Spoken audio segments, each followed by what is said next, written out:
Hello friends, कैसे हैं आप सब। आई होप आप सब ठीक होंगे। तो आज का जो हमारा चैप्टर है वो 8th क्लास का वो है कोल एंड पेट्रोलियम।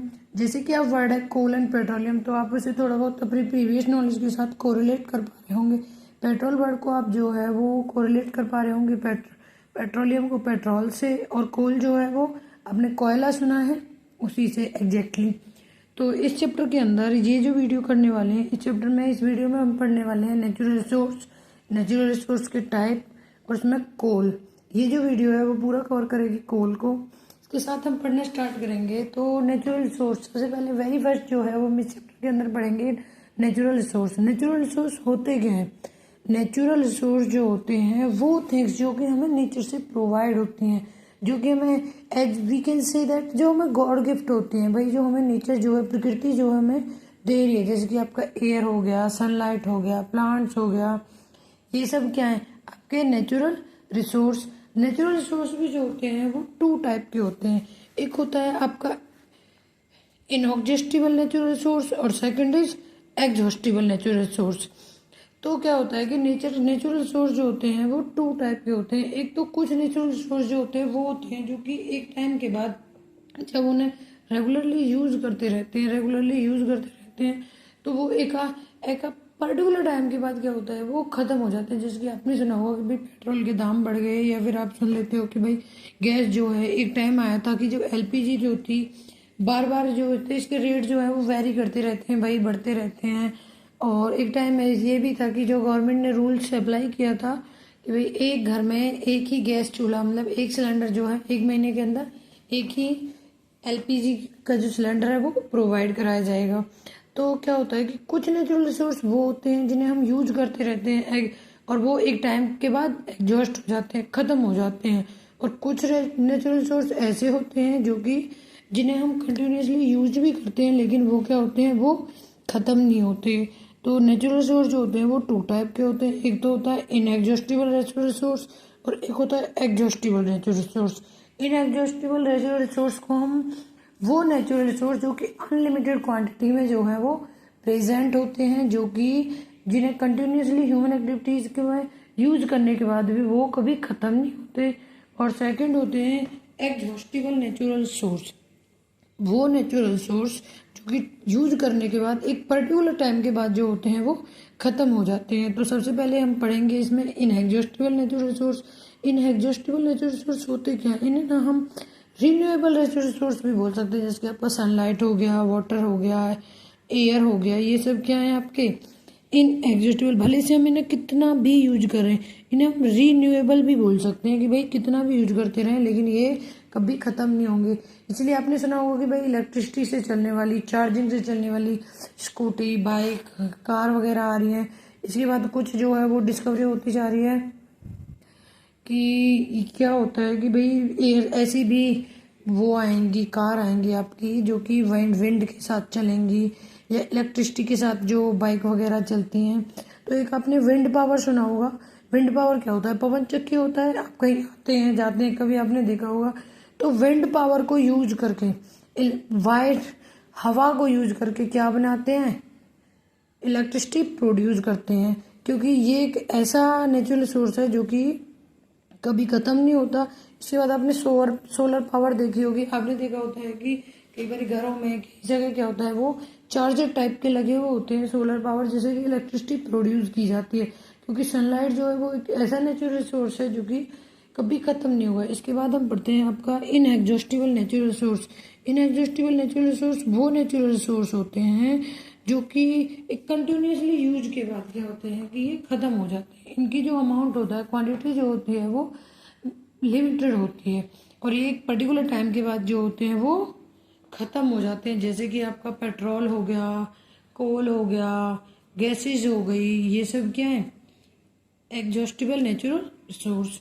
तो इज दैट क्लियर? ये क्या होता है? नेचुरल रिसोर्स होते हैं। नेचुरल रिसोर्स वो थिंग्स होती हैं जो कि हमें नेचर से प्रोवाइड होती हैं, जैसे कि आपका एयर, वाटर, ये सब क्या है? मिनरल्स हो गया, कोल हो गया, पेट्रोलियम हो गया। तो नेचुरल रिसोर्स जो होते हैं वो टू टाइप के होते हैं, एक inexhaustible natural resource and second is exhaustible natural resource. Inexhaustible natural resource वो नेचुरल रिसोर्स होते हैं जो कि जिनकी जो क्वांटिटी होती है, जिनकी जो अमाउंट होता है वो अनलिमिटेड होता है, जिसे कितना भी यूज करें वो कभी खत्म नहीं होगा। और एग्जॉस्टिबल नेचुरल रिसोर्स वो नेचुरल रिसोर्स होते हैं जो कि पर्टिकुलर यूज के बाद, कंटिन्यूसली यूज के बाद एक एट अ पर्टिकुलर टाइम पर जाते आकर वो खत्म हो जाते हैं, जैसे कि कोल हो गया, पेट्रोलियम हो गया।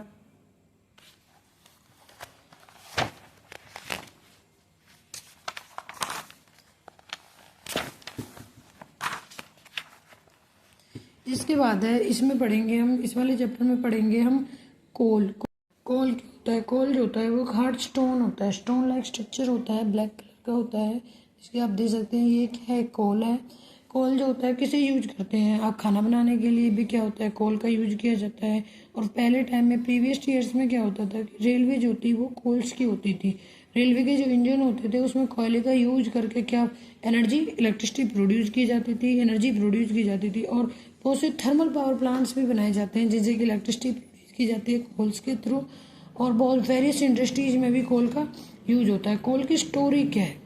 कोल जो होता है वो एक फॉसिल फ्यूल है। फॉसिल फ्यूल क्या होता है? फॉसिल फ्यूल से भी आपको क्या समझना, फॉसिल फ्यूल जो होते हैं भाई, जो remain dead and decay substances होते हैं प्लांट्स के, जो कि मिलियन ऑफ ईयर्स है, वो क्या हो गया, किसी भी सॉइल के अंदर डिपॉजिट हो गए, उनके ऊपर सॉलिड डिपॉजिट हो गया, वो क्या होता है? Fossil fuels. तो कोल जो होता है वो एक फॉसिल फ्यूल है।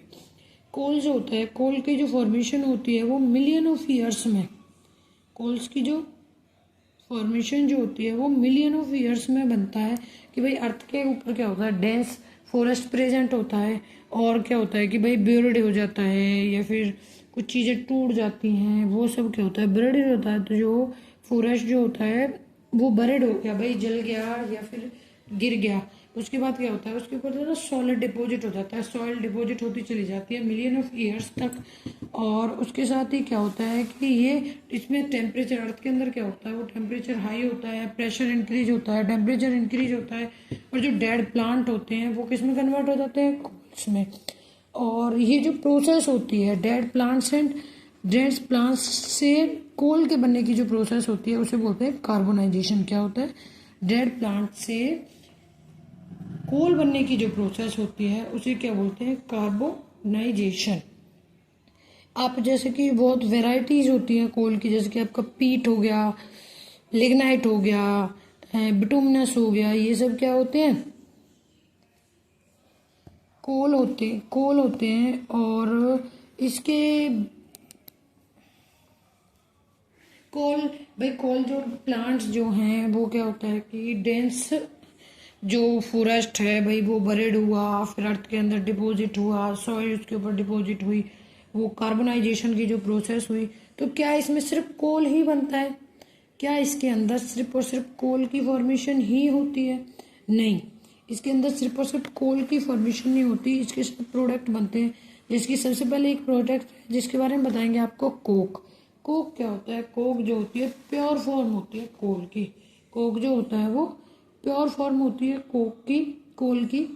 कोल जो होता है, कोक जो होता है वो टफ होता है, टफ पोरस होता है, ब्लैक सब्सटेंस होता है, जो कि मैन्युफैक्चर में हेल्प करता है। किसकी? स्टील की मैन्युफैक्चर्स में होता है।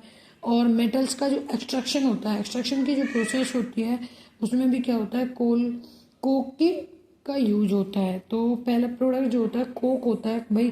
जैसे कि क्या बना है? कोक बनता है। एक तो बनता है जो ये डिपॉजिट होते चले जाते हैं भाई कार्बोनाइजेशन की प्रोसेस के बाद, एक तो बनता है कोक। कोक जो होता है वो कोल की प्योर फॉर्म होती है, जो कि एक ब्लैक पोरस टफ सब्सटेंस होता है, जो कि किसके हेल्प में करता है? जैसे कि स्टील की फॉर्मेशन हो गई और मेटल के एक्सट्रैक्शन में हो गया। इसके बाद होता है कोल तार। एक होता है कोल तार। कोल तार जो होता है वो एक ब्लैक, सड़क देखी है आपने? तार कोल बोलते हैं जिसे, सड़क बनती है तो तार कोल कहते हैं कि भाई तार कोल यूज है, वही होता है कोल तार। एक लिक्विड थिक, ये जो होता है एक थिक लिक्विड होता है।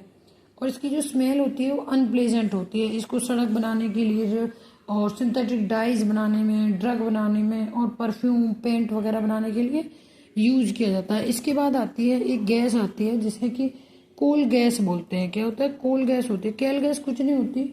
इसमें क्या होता है कि भाई कोल से कोक बनने की जो प्रोसेस होती है उसके टाइम पर, कोल से कोक बनने के टाइम पे पर जो गैस रिलीज होती है, जो गैस ऑब्टेन्ड होती है उसे क्या बोलते हैं, कोल गैस। कोल गैस जो होती है एज अ फ्यूल यूज की जाती है, कोल गैस जो होती है वो एज अ फ्यूल यूज की जाती है बहुत सारी इंडस्ट्रीज में। तो इस वाले चैप्टर में हमने क्या पढ़ा, नेचुरल रिसोर्स, उसके बाद टाइप ऑफ नेचुरल रिसोर्स, और कोल कोल क्या है इसका यूज क्या है, और इसको कैसे इससे बनता है, कौन से इसके बाय प्रोडक्ट होते हैं। आपकी जो नेक्स्ट वीडियो आएगी उसके अंदर आप पढ़ने वाले हैं पेट्रोलियम। Thank you.